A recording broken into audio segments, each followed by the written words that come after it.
Welcome to Fundamentals of Investigation lecture series on the topic Legal Aspect of Investigation. In here, we are going to talk about the legal doctrines involving investigation, the custodial investigation process, the unethical investigative practices, the procedures on arrest, search, and seizure, and the duties of arresting officer. At the end of this presentation, it is expected that everyone will be able to demonstrate knowledge on matters involving the legal aspect of investigation. It must be noted that in all the process of criminal investigation, it is the rule of law which is considered as its heart. That means to say, lahat ng uri ng pag-iimbestiga, lahat yan ay nakabatay o sumusunod sa kung ang sinasabi ng ating rule of law. It is applied to the duties of the investigator, and so with the wisdom and the logic, including the law that dictates kung ano ang mga dapat at hindi dapat gawin ng isang investigator. Sinasabi ng batas na lahat ng functions na ginagampanan ng investigating officer, arresting officer, peace officer who are enforcing the laws in order to let the people be held responsible for the commission of whatever offense they have been involved ay dapat nakabatay at nakasunod sa sinasabi ng ating rule of law. In fact, one of the golden rule that is being applied legally to all the process of criminal investigation is the adherence to the principle of due process. Accordingly, under our Philippine Constitution, due process implies that everyone or every person shall not be deprived of life, liberty, or property without notice of charges, assistance from legal counsel, and a hearing or a chance to confront one's accusers. So, specifically, in relation to accusing, investigating such a person which is allegedly held to be responsible for the commission of a crime, ito pong doktrina ng due process shall at all times be followed. Yun pong kautusan ay hinango mismo sa fundamental law na meron tayo under our Philippine Constitution. Specifically provided under Article 3 na kung saan sinasabi walang sino man na pwedeng kunan ng buhay, alisin sa kanya ang anyang kalayaan, ang kanyang karapatan sa pagmamayari na hindi dumadaan sa kung ano ang sinasabi ng ating rule of law. Again, that is the concept or the doctrine of due process, na kung saan lahat ng mga uri ng investigation ay dapat laging nakabatay. Kaya nga, ito pong due process, ito yung nagtuturo sa atin, no? Na dapat dinggin muna ang pangyayari, dinggin muna ang sitwasyon at bigyan daan na ang isang inaakusahan ay marinig ang kanyang panig, mabigyan ng pagkakataon may pagtanggol ng kanyang sarili sa pamamagitan ng assistance ng kanyang legal na tagapayo, at makonfront or makaharap ang sinuman na nang-aakusa at malaman ang kadahilanan ng pang-aakusa laban sa kanya. That hears first before it condemns. Yun po ang sinasabi sa atin ng doctrine of the rule of law or the so-called due process. And in fact, ilan sa mga legal doctrines na nagbibigay sa atin ng guidelines in criminal investigation is the so-called exclusionary rule.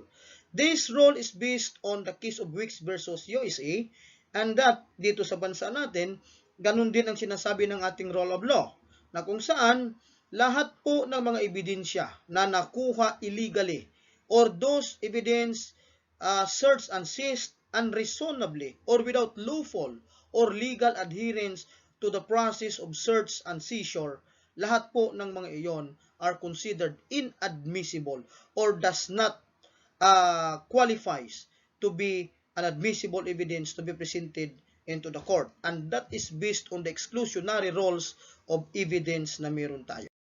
Meron din tayong tinatawag na doctrine of fruit of the poisonous tree.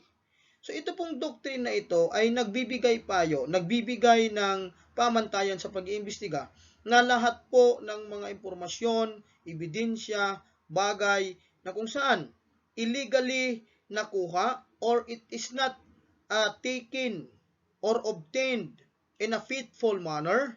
So sa pag-iimbestiga, those are considered as illegally obtained evidence, and that it violates the doctrine of the fruit of poisonous tree. Halimbawa, you have abused, no? Inabuso mo yung pag-serve ng arrest warrant. Nag-serve ka ng arrest warrant which is not anymore valid. Nag-serve ka ng search warrant which is not anymore valid. Or considering that you have a valid search warrant and then you have applied it, you have implemented it not within the prescribed period of time, which is during the daytime only, from 6 in the morning up to 6 in the afternoon. So that is the only time that search warrant should be implemented. So that means to say you have abused, no, the application or the implementation of the authority of that search warrant. So all the evidence or anything that you have been obtained by the use of that search warrant which was abused in its very nature and in any manner, lahat po yan will not be admitted as evidence. Lahat po yan considered as fruit of poisonous tree or illegally obtained evidence. Also, we have the so-called Miranda Doctrine. Miranda Doctrine is one of the rules to be observed that whenever we arrest a person, we should have to apply this one. Otherwise, pag na-deny ito, pag na-ignore ito, that will lead into the dismissal of the case because this is a portion or this is an integral part of the so-called due process. So, under the application or the implementation of that Miranda Doctrine or Miranda Rule, an arresting officer, no, whenever they arrest a suspect or a person, they should have to inform of these rights. The right to remain silent, the right on the part of the arrested person to have his own counsel or lawyer, and his right to be presumed innocent.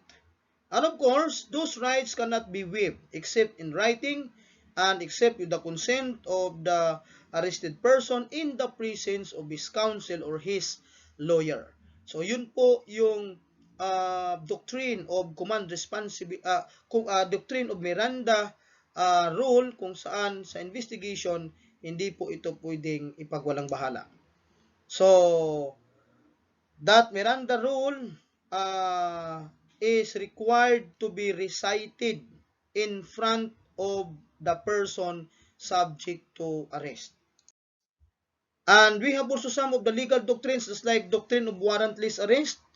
Yun pong pag-aresto ng tao legally even though there is no warrant of arrest, which we are going to discuss on the following presentations. We also have the plain view doctrine na kung saan kung nakita mo in plain view na mayroon pong mga illegal contraband, ito pong mga illegal na bagay na supposedly ay hindi ito in possession of anyone because it is considered prohibited from the very nature.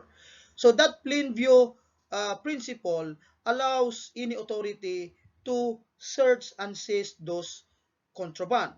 The doctrine of hot pursuit, whenever a crime has been committed and that if there are witnesses who can testify the identity of a person, immediately after the commission of a crime, the police may launch a hot pursuit operation and that is lawful even though without warrant because there is somebody who has personal knowledge to believe that it was really that person has been responsible for the commission of such a crime.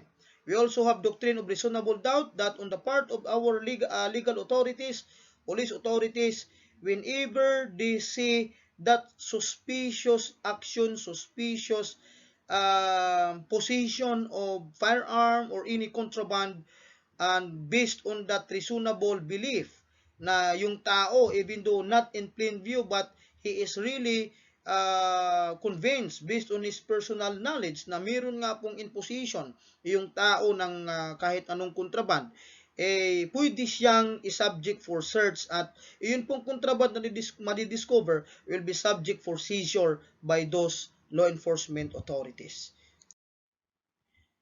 Now, let's talk about the concept of custodial investigation. Once ang tao ay naaresto na, at nasa kustodiya na ng ating mga law enforcement authorities, anumang effort or anumang attempt to acquire information from him is already part of the context of custodial investigation. Kaya nga lang, sa custodial investigation, meron tayo dito mga legal requisites. Investigation conducted whenever these arrested persons is already in their custody ay dapat na hindi natin ipagwalang bahala, iyon pong mga doctrines na iyon. No? So, lalong-lalo na yung Miranda Doctrine at lalong-lalo na iyon pong kanyang mga rights na dapat ma-inform siya of whatever are the nature of asking or questioning or extracting informations about him at kung ano yung kanyang mga karapatan bago niya ibigay yung kanyang pakikipag-cooperate in providing information because one cannot testify against himself because of his right to self-incrimination. So yun po ang mga hindi dapat pwedeng ipagwalang bahala during the custodial investigation. At ang patunay ay provided under Republic Act 7438. Yun pong ating special laws na nagdi-define ng lahat ng mga karapatan ng isang taong iniimbestigahan which is under the custody of the law enforcement authorities. At yun pong mga duties ng arresting officer, detaining and investigating officers of the person subject for arrest and those who are already on their custody.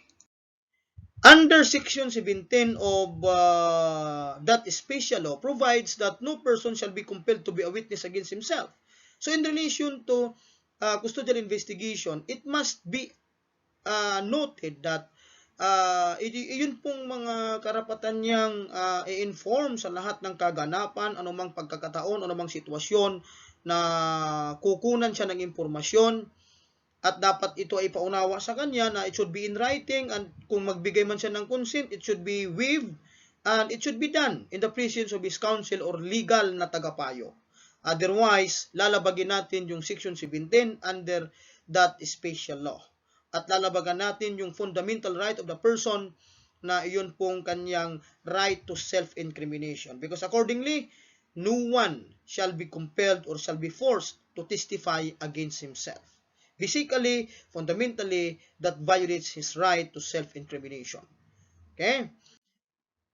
In connection to that, custodial investigation also requires that Miranda rule, Miranda doctrine shall at all times be observed because, again, Miranda doctrine or Miranda rule shall not be waived. It's not subject for waiver on the part of anyone or on the part of the arrested person held under custodial investigation. Failure ng investigation na makalimutan po itong Miranda rule or ito pong adherence to the respect of right to self-incrimination will lead for a dismissal of the case and filing of administrative and even criminal charges against the investigator or the law enforcement officer.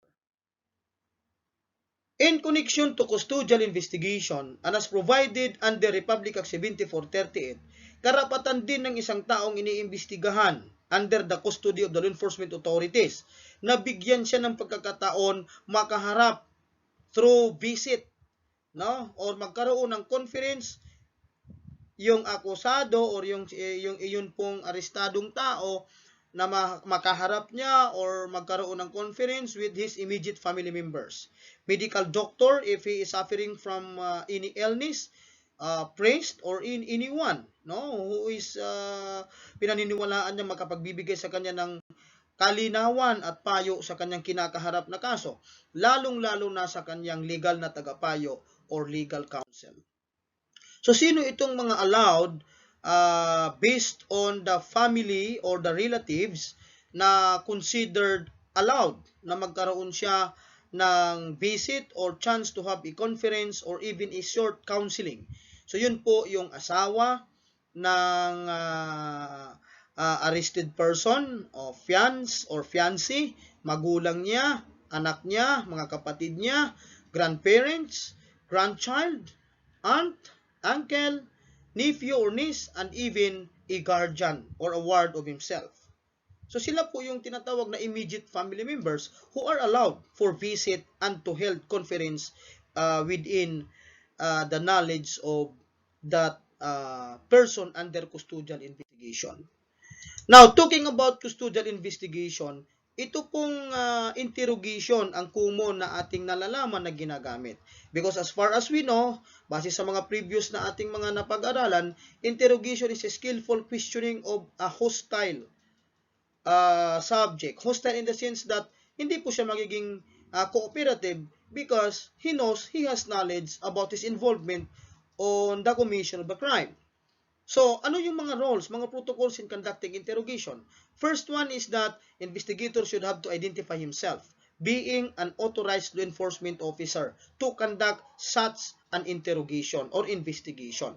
I-explain sa subject ang lahat ng mga kadahilanan at mga consequences nitong ginagawa niyang pag-extract ng information or pag-investigate through the process of interrogation.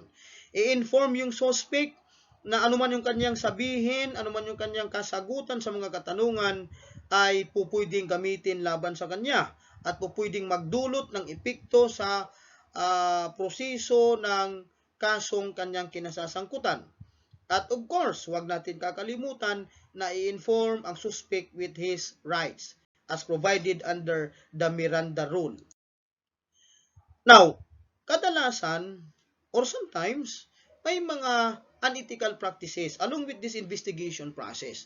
So, with this, ito po yung mga common na ating nalalaman o nakikita, no? Just like for example, the torture. Common na naririnig natin yan. Common na nalalaman natin yan because somehow in the conduct of interrogation, may mga interrogators or investigators na medyo mababa yung patience, no? Para makuha yung cooperation ng subject.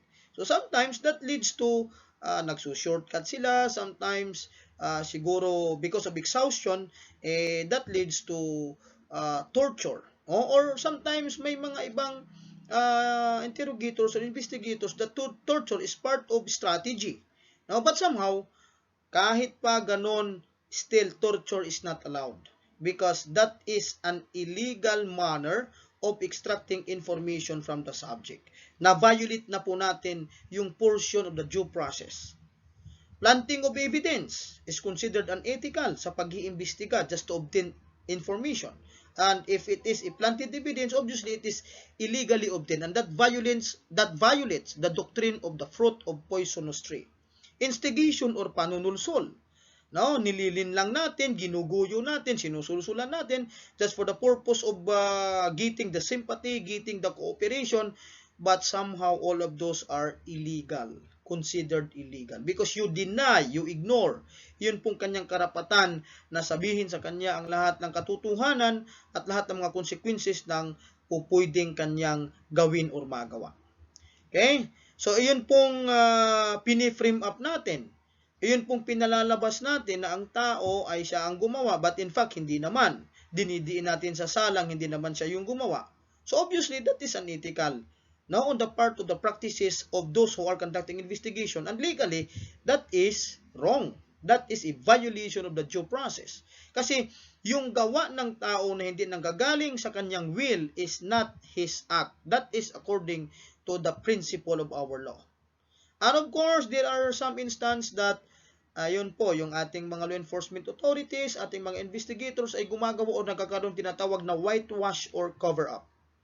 Sometimes they deny the existence of crime in exchange of money, favor, gift, or whatsoever. No, in favor of someone who have committed it. So that is illegal. And again, ito po yung mga ilan sa mga common na mga unethical investigative practices. Now, let's talk about the procedures on arrest, search, and seizure. Arrest is a taking of a person into custody in order that he may be bound to answer for the commission of an offense. That means to say, ang arrest po ay yung isang legal na hakbang or proseso na kung saan kinukuha natin yung tao at inilalagay sa kustodiya ng mga otoridad upang bigyan daan ang kanyang kasagutan sa krimen na kanyang kinasasangkutan. Generally, ang arrest ay ginagawa sa pamamagitan ng pagkontrol, paglimit ng action or movement ng tao. Kaya kailangan natin sa ilagay sa kustodiya ng batas upang mabigyang daan o mabigyan din siya ng pagkakataon na madinig ang kanyang sarili at may pagtanggol ng kanyang sarili sa isang pang-aakusang kaso na kanyang kinasasangkutan. Now, sino yung mga exempted to be arrested in some situations? So ito pong ating mga lawmakers, ito yung ating mga legislatures na tinatawag, the senators and the members of the House of the Congress or House of the Representatives, they are actually exempted from being subject to arrest, especially if the crime they have committed or ito pong ng krimen na kinasasangkutan is punishable by not more than 6 years. So they are considered minor offense. Kaya hindi sila pwedeng arestuhin whenever they are still on the session in Senate or in Congress. Katulad din yan sa mga diplomatic officials, mga ambassador, mga foreign diplomats, no? High-ranking government officials ng ibang mga bansa, when they come to our country and they have committed such a crime which are not punishable by more than 6 years of imprisonment, they are not subject to arrest because meron tayong tinatawag na diplomatic commitment, the way how we deal with persons who have been involved in minor offenses or those infractions that we have here in our country. So meron po tayo nakapaloob na commitment and agreement dyan between our country and some other countries as it is binded kung nakasaad doon sa kanilang napagkasunduan. Insofar as this diplomatic relationship is being maintained by two different countries.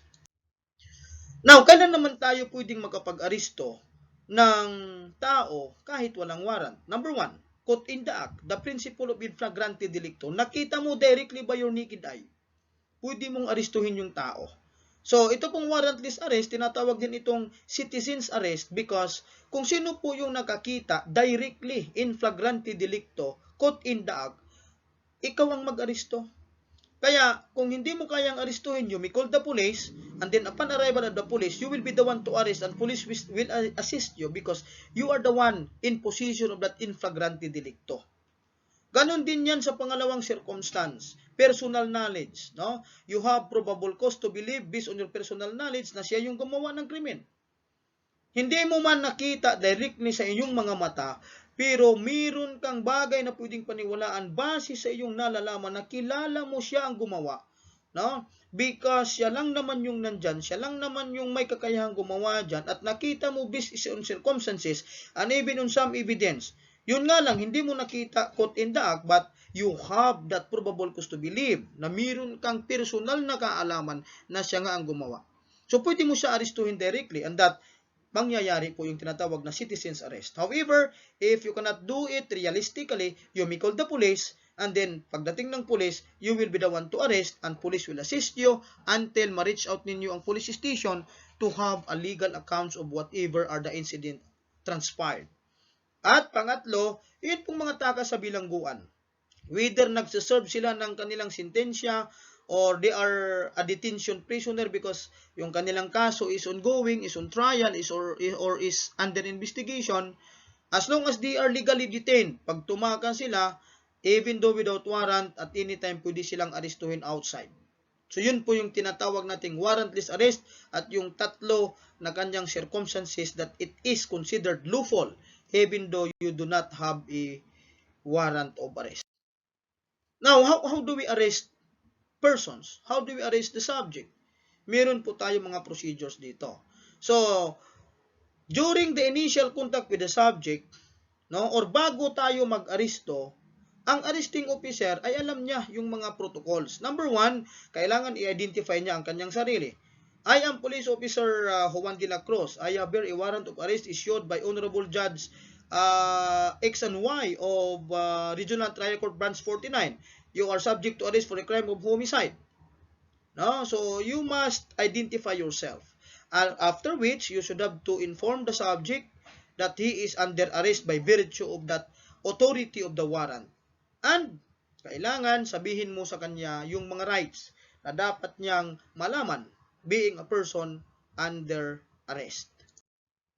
Now, if we arrest a person by virtue of warrant, of course, we should have to know. We should have to inform the subject.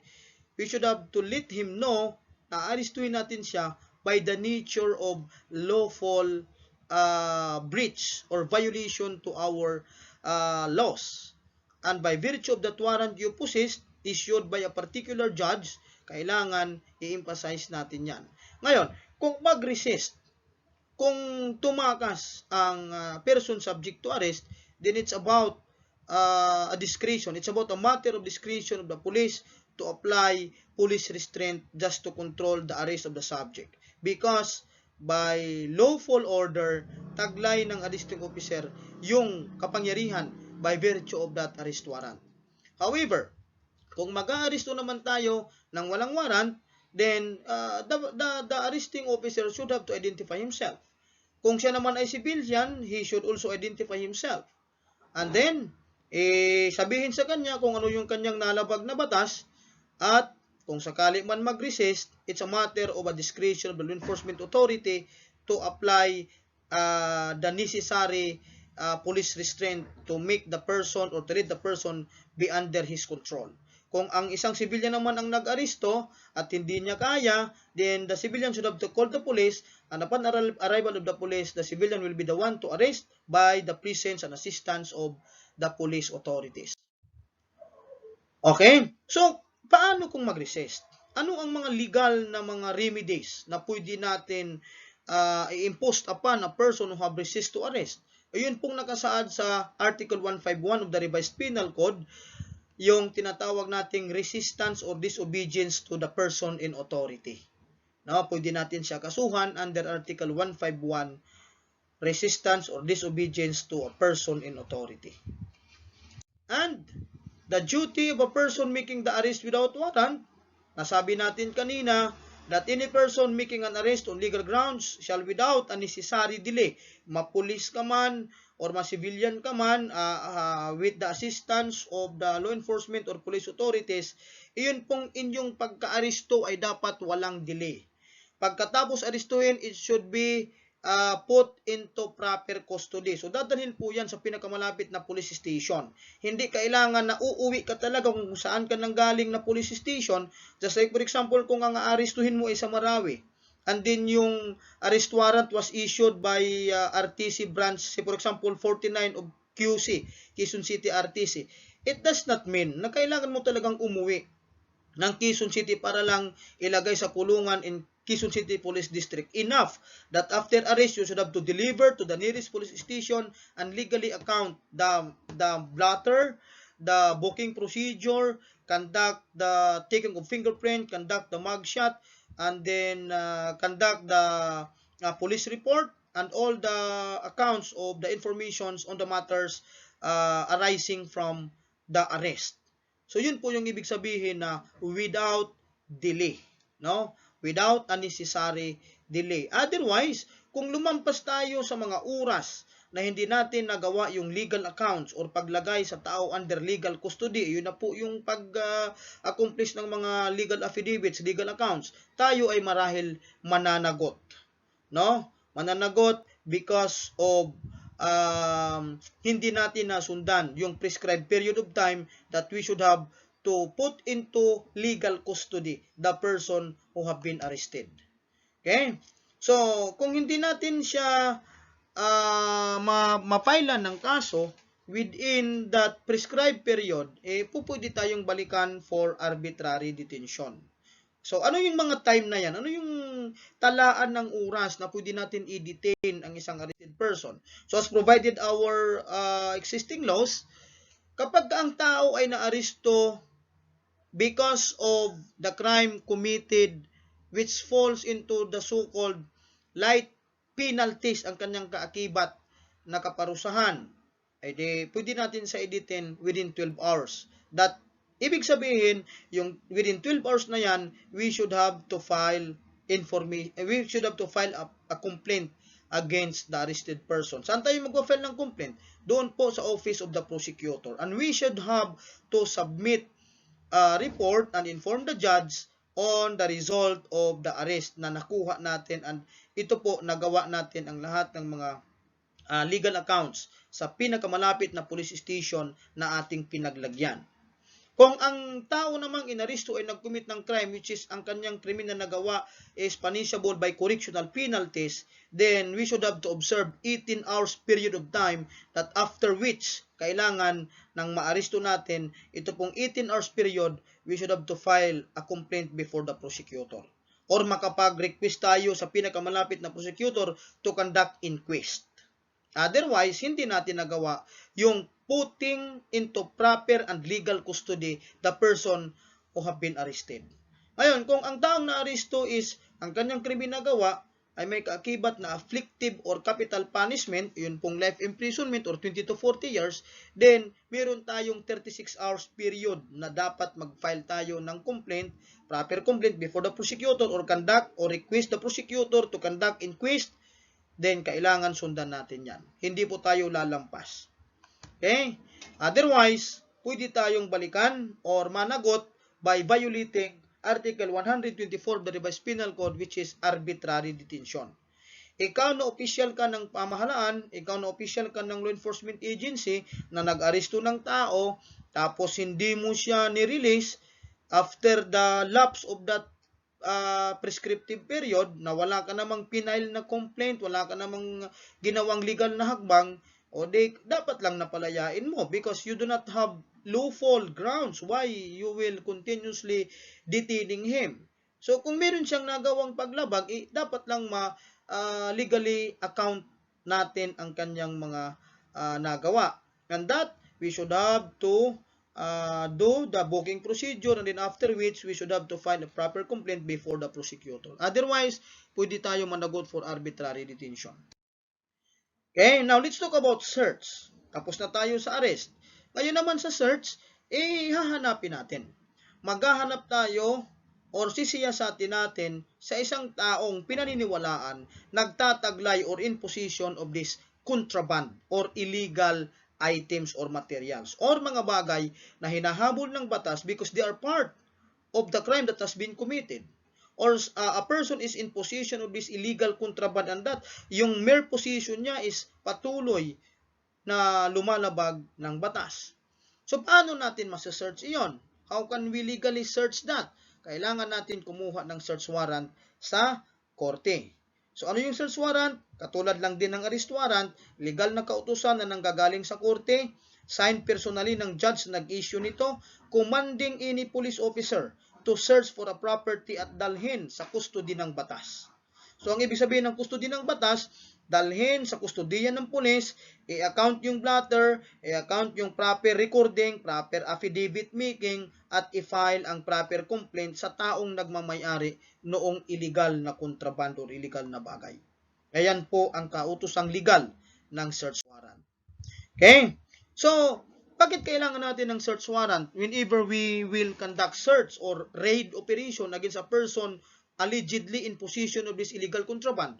Kasi po bawal pumasok sa bahay na hindi natin pagmamayari, sapagkat ito ay pinoprotektahan ng karapatang pantao na nakasaad under Section 2 of Article 3 Bill of Rights of the Philippine Constitution, provides that the right of the person to be secure in their houses, persons, papers, effects, against unreasonable search and seizure of whatever nature and for any purpose shall be inviolable. Hindi po pwedeng labagin yan. Kung wala kang search warrant, you cannot enter into anyone's house or residence. Otherwise, pwede kang kasuhan for violation to domicile kung ikaw ay isang opisyal ng pamahalaan. Kung ikaw naman ay isang civilian na pumasok na wala sa pahintulot ng may-ari para mag-search ng mga bagay, then pwede kang kasuhan ng may-ari for trespass to dwelling. Okay? So ano yung mga bagay na pwede natin i-search by virtue of a search warrant? Yun pong mga bagay na galing sa krimen. No? Galing or may kinalaman sa krimen. Mga bagay na ninakaw as a fruits or proceeds of crime. No? Mga bagay na considered pwedeng gamitin or ginamit or illegal by its nature. Yan po ang mga bagay na pwede natin i-search by virtue of a search warrant. It is also required for the validity of search warrant that it is issued for only one offense. So kapag mag-issue ang judge ng search warrant, specifically, it deals with a specific item na hinahanap for the sake of revealing or providing justice for a particular crime.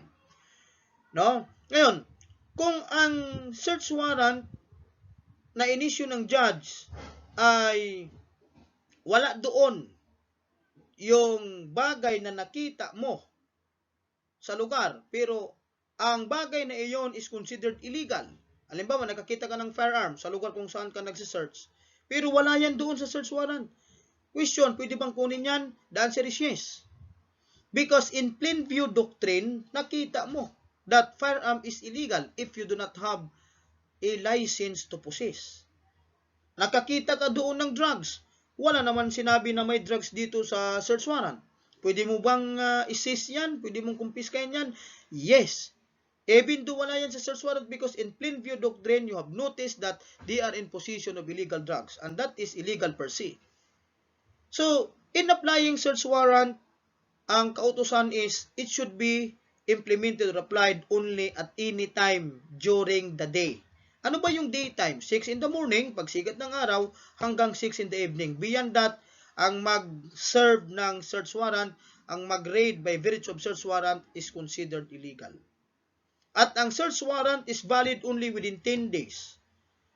No? So, beyond 10 days, sinerve mo yung search warrant, naglapse na, that is considered illegal search. So, pag lumampas na sa 10 days mula nang na-issue ang search warrant at nagkaroon ka ng pagkakataon upang mag-search, hindi na po pwede yan. You need to return back that search warrant to the issuing judge and apply again for another search warrant. And that is the only time that you can legally search. However, kung lumampas ka kahit isang araw lang na naglapse na yung 10 days validity period of search warrant, then the search by virtue of that lapsed search warrant by its validity, ang search is considered illegal. Unlike arrest warrant na wala po siyang validity except kung mag-lapse ang tinatawag na prescription of crime. Halimbawa, kung ang murder is, ang prescription ng pag-file is 20 years.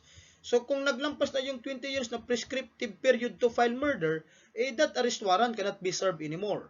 Or sabihin natin, nag-lapse na yung tinatawag na prescription of penalty. Now, halimbawa, yung penalty ng nagawang crime is, sabihin natin, homicide, 20 to 30 years. Nag-lapse na yung 30 years na supposedly ay na-serve na yan ng na-arrestong tao. But because lumampas na sa 30 years na supposedly penalty, dapat nahuli na siya, saka lang nakita at lumabas after 30 years. So, the arrest warrant cannot be valid anymore to be served against that person. And that, you cannot anymore file a case against him because of the lapse of the prescription of penalty of that particular crime na supposedly ay napagbayaran na niya. But because our criminal justice system, police and other pillars failed to establish his whereabouts, failed to acquire custody over the person, hindi nila nagawa. So, it's not a problem. It's not a fault of a person na lumampas na with the prescription of crime and the prescription of penalty, ay hindi na po natin siya masiserve yung arrest warrant na iyon. Hindi na rin po natin siya makakasuhan because nawala na po yung legal authority or jurisdiction ng batas natin patungo sa tao because of the lapse of that certain period which is provided under the law. Now, is it lawful na mag-search tayo at magkumpiska ng walang search warrant? The answer is yes. No? So, kung idinaan ito sa consent ng tao, so it should be under a waiver. So, kailangan nakasulat yan. At kailangan alam ng tao na ang consequence ng kanyang pagbigay consent, pwede siyang managot whenever may makitang illegal contraband. So, apply pa rin natin yung Miranda Doctrine dito. Okay? Plain view. Nakita mo, plain view. So, hindi na kailangan ng search warrant because obviously, caught in the act, no, in plain view, nakita mo that there is an illegal contraband. Katulad sa libawa ng drugs, nakita mo in plain view. So, pwede mo yan i-search sa kanya at kunin sa kanya. Okay? Or yung ginagawang custom search ng ating mga airport police, customs police, no, at kung sino pang mga authorities na gumagawa ng continuous monitoring and searching for illegal contraband present sa mga airport operations natin. Okay, ganun din yan sa search of moving vehicles na kahit wala tayong warrant, dahil ito naman ay impracticable na kumuha pa tayo ng search warrant habang nanonotice natin, na-observe natin in hot pursuit or police operation, nandyan na yung contraband, pupunta pa tayo sa korte para kumuha ng search warrant. So, it's not anymore kasi nakikita na, no? Routine search na ginagawa ng ating mga police authorities, Coast Guard, customs, no, maritime police, airport police, for the purpose of maintaining or for the interest of national security, hindi na po kailangan ng search warrant dyan if they caught illegal contraband present in the area of their operation. The stop and search or stop and frisk, immediately, pinatigil mo yung tao kasi nakita mo na para bang may sukbit siyang baril, nagkatotoo ang iyong suspicion. So, immediately, upon encounter with that kind of situation of the person, you may stop him and frisk him, search and confiscate those illegal contraband. Ganun din yan kung nag-a-apply ka ng arrest, no? Meron kang arrest warrant, inaresto mo yung tao, automatically, incidental to the arrest, kailangan i-search mo siya. SOP yan. That incidental to the arrest comes next is to search and confiscate whatever illegal contraband in possession of the person subject to arrest. Okay? So, sabi pa natin kanina, kung ang tao ay mag-violate, pumasok sa bahay or pamamahay ng isang tao na wala kang valid reason, wala kang lawful authority because wala kang search warrant, pwede kang kasuhan for violation to domicile. Illegal trespass to dwelling naman on the part of the civilian. No? So, yun po yung naririnig natin in layman's term as trespassing. Under the revised penal code, it is called trespass to dwelling if civilian ang pumasok illegally.